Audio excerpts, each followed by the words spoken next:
What's going on, y'all? We are back with another video. Today we're going over a 45-minute to an hour, give or take, depending on the rest, 45-minute arm burnout session. It was late at night.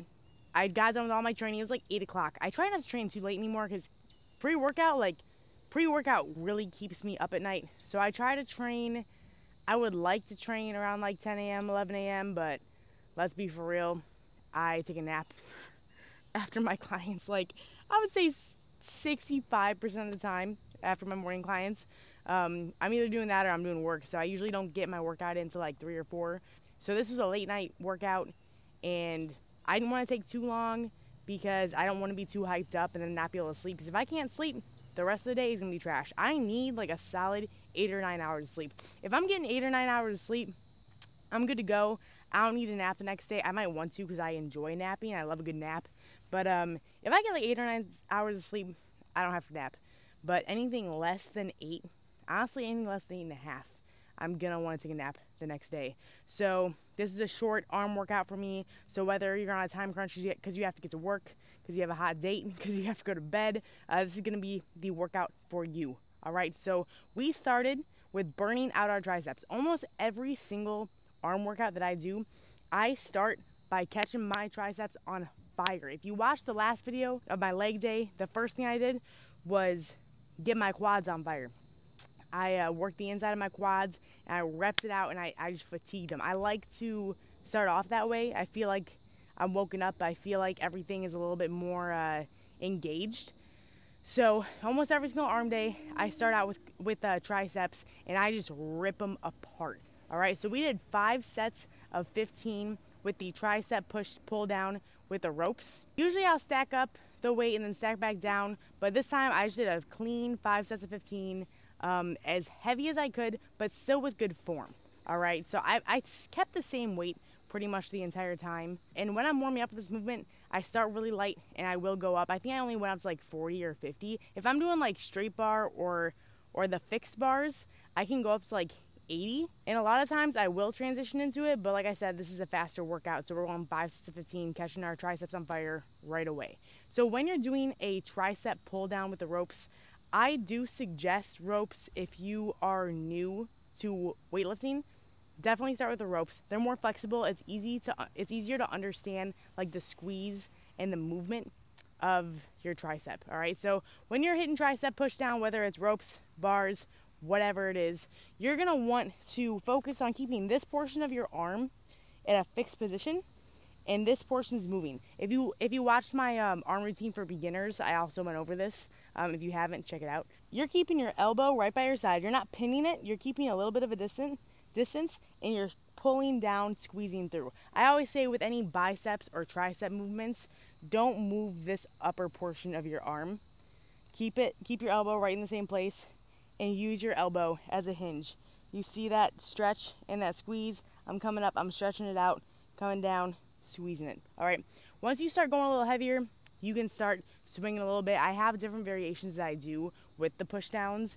Some of them I am swinging, but we're gonna get into that like way later. Now is not the time for that. We got 45 minutes of trying to get in, out. So 5 sets of 15, burning your triceps off right away. Next up is, honestly, I just made this up the other night, and I think I'm gonna be using this bicep workout a lot more because I absolutely destroyed my biceps off rip. I tend to have a harder time squeezing my biceps and really feeling my biceps, fatiguing my biceps. Really easy time with triceps. My mind to muscle connection with triceps, really there. Like I can squeeze and fatigue the crap out of my triceps. My biceps, it's a hit or miss. Some days I really feel them. Other days I really struggle.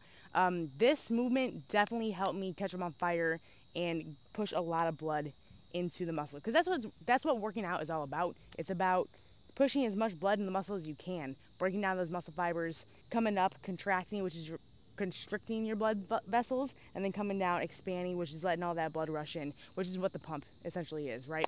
So I grabbed the 20s. I stuck with the 20s the entire time. Again, we're going volume. It's a 45-minute workout. We're going to hit it, and we're going to hit it hard. You're going to want to grab a weight that's challenging, but you can still do a lot of weight, right? So 15s are too light for me. 25s definitely would have been too heavy because all in all, we're gonna be doing 16 reps total in each set with this. So 20 was challenging to where I was getting really fatigued towards the end, but I was able to use my body to bring it up just a little bit. You will see a little bit of swinging, a little bit of like an ego lift. That's all right, because we're just fatiguing the muscle and we're kind of pushing past failure, all right? So the first thing that we're doing is we're gonna do 8 bicep curls together. I love alternating bicep curls. 10 out of 10 times I'm doing alternating. Today I was feeling a little vicey, I was feeling a little crazy, all right? And I thought, screw it, let's do it together. So we did outward bicep curl, which the angle is kind of hard to see, but I am more like this. I'm not straight up and down, I'm more out here.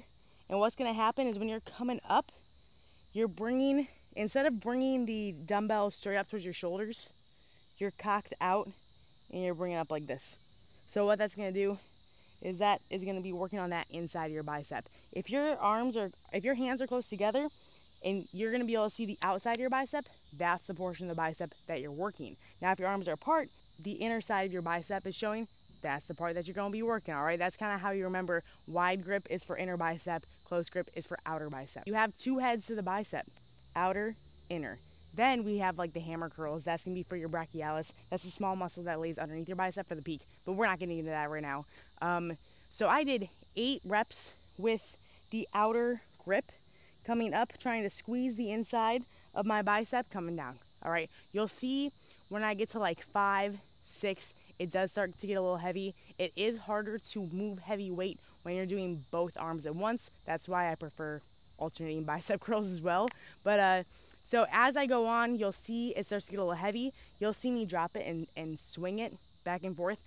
I think I got that from Pumping Iron, I wanna say. I grabbed that technique from Pumping Iron, where like, I think it's Arnold, where you'll see him curling, and then once he gets fatigued, he lets them down, stretches his biceps out, and then twists in and out. That's just helping that blood flow get into the biceps. After that, you're bringing them in, we got regular alternating. And so I did the together first and the alternating after, because you can kind of swing with the alternating like this, right? When you're doing together, you kind of have to swing back if you want to use momentum, and that can kind of put a little bit of pressure on your back if you're doing it wrong. I prefer to swing alternating because you can kind of lean with it and get a little bit of a rhythm, all right? So again, when you're doing this movement, any arm movement, 9 times out of 10, wherever your elbow's starting is where your elbow's staying, all right? So we're coming here, right here, using that elbow as a hinge, moving that weight up. One thing that you don't want to do is come all the way up and allow that weight to fall like this, because then you're just gonna be holding it like straight up like this. You wanna, I call it like a waiter hand. You wanna keep that hand up so you can feel that contraction all the way through. So next up, I did a superset of tricep bicep. So we fatigued our triceps, ton of volume. We then fatigued our biceps with a ton of volume. Now we're going heavy. Usually, most of the time, you start heavy and then you get the volume, and afterwards, nah, we're going rogue on this workout. We started with a crap ton of volume, fatiguing both of our triceps and biceps, getting a nasty pump, and then we're going into the heavy movements, all right? So we're going into the dip machine, and then we are supersetting that with a close grip, kind of like a drag curl. So if you're looking to do tricep dips, to do like body dips, I would start with the machine just so you can understand the movement a little bit more. Body weight dips can be a little bit hard for somebody starting out. A machine will kind of help you understand the form, and then you can go on from there. So we're doing 3 sets total. The reps for the dips are gonna be 8 to 10. We're going heavy, more so like 6 to 10. We want to go super heavy. I think I did 8 reps for all 3 sets, and then the superset with the drag curl, we're doing about 10 to 12 reps, a little bit more volume, but not as much volume as the last exercise. With the dip machine, when you come back with your arms, you're making an L with your arms, all right? You want to remember when you're hitting a dip machine, remember you're working your triceps. It really helps me to think about my triceps during this routine, during this exercise, because you're thinking you want to stretch out that tricep, and then push through your elbow and push down. A lot of people, when they're doing this machine, you're gonna see them do this. You're gonna see them curl up, with their shoulders. And then it gets into this weird like stress putting on your traps and your shoulders, and then your shoulders start hurting. There's like an impingement in the front. It's really like, if you don't feel comfortable doing this movement, don't do it. Because a lot of people hurt their shoulders. It puts your shoulders in a really funky position if you're not doing it right. All right, so you want to come up. See how my shoulders are staying down? They're not coming up like this. Your shoulders should not be touching your ears. They should not be touching your neck. Coming up, as soon as I feel that my tricep is fully stretched out, I'm then pushing down. Okay, so it shouldn't look like this. It should look like this. See how my shoulders are staying down? I'm just focused on the stretch. So for the drag curl, this is a little bit more of an advanced movement as well. It's kind of like a half drag curl, half regular curl that I did. So I chose the inner grip because we already hit our inner bicep and just our full bicep with the regular curls. So that inner grip is gonna hit that outer bicep, which I need to work a lot on. I don't have really good outer biceps. With a regular bicep curl, you would again, same technique as the bicep curls before, keep that elbow right by your side and you'd curl up, right? See how my elbows are by my side and I'm curling up towards my chest. With the drag curl, you wanna scratch basically everything I said before, and you're gonna move your elbows back like this. See how my elbows are coming back? It's gonna put a different sort of squeeze on your bicep. If you have a hard time performing this movement, you can just do regular bicep curls. I just need to mix it up. I wanna do something a little different. I started doing drag curls again like last week. I really enjoyed it, so I honestly forgot about them. So I kind of put them back in my regimen. I'm really digging them right now, so I'm doing them. And I think that's really important too. Like, if you're enjoying an exercise, do it. Like, just keep doing it. Every week, just keep doing it. The tricep pull down with the ropes, I was digging that exercise for like 3.5 years. Right now I'm a little burnt out. I don't do them as much. But if you like an exercise, if you feel like it works your muscles, do it. Like, don't overcomplicate it. Don't think that you have to change it every single week. It doesn't have to be like that. I used to look up new workouts every single week because I thought that every week had to be different. It really doesn't have to be like that. And you have to think about it like everything is essentially the same, just a different variation. Like, for biceps, it's all a curl. It's just a different variation of a curl. It's all kind of the same. So just don't overcomplicate it. If the drag curls are too overcomplicating for you, just do regular curls.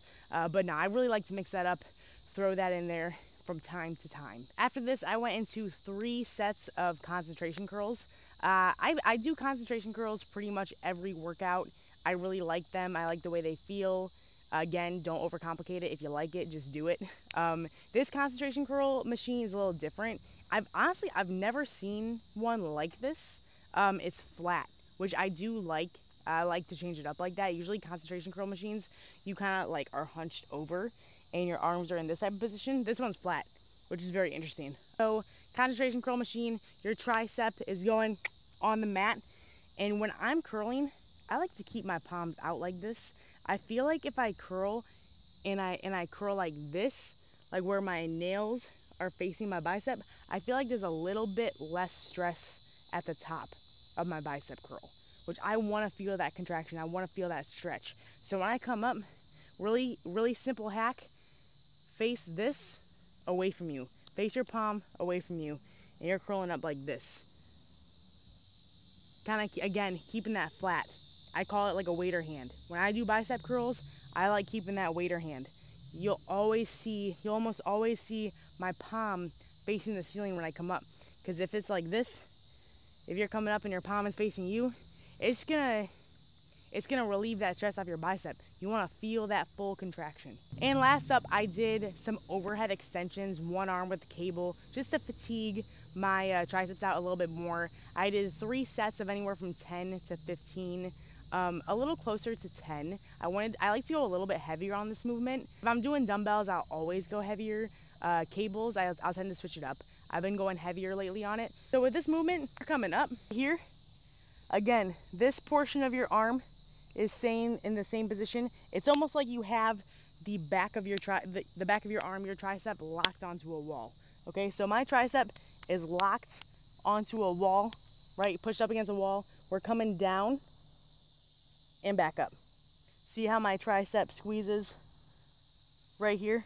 I kind of like to use this as a little bit more of a power movement. If this hurts your elbows or this hurts your shoulders, if you have the immobility, either go a little bit lighter, or you could do like some one arm push downs on the side like this. Switch up from time to time where my hand goes in the back. So sometimes I'll come down straight back and up. Other times I feel a better stretch when I come down to the side and I come more out. This time I was going down more to the side and then out. Sometimes I'll come here. It just depends on what I'm feeling. If you go like across your back, like to the other shoulder, you're gonna feel a little bit more of a stretch. It's gonna open your tricep up just a little bit more. Mess around with it during the set. You know, I'll mix it in and out. I'll kind of change where my elbow is located. Because if you're going straight back, your elbow's more in towards your head. If you're going back towards your opposite shoulder, your elbow's coming out. So just find which one works for you. If you feel like you want to switch it up, if you feel like one works better, then just go for it. Really whatever's more comfortable, especially with that elbow pain. If you do have elbow pain, it might feel better to be right here. And that is my 45-minute arm destroyer. Ton of volume. Go heavy and still do volume, and just crush this workout. 45 minutes, 30 to 45 second rest between each set, so you can get it in, get it done, destroy your arms, and get out. Thank y'all so much for watching. Until next time, I'll see y'all later.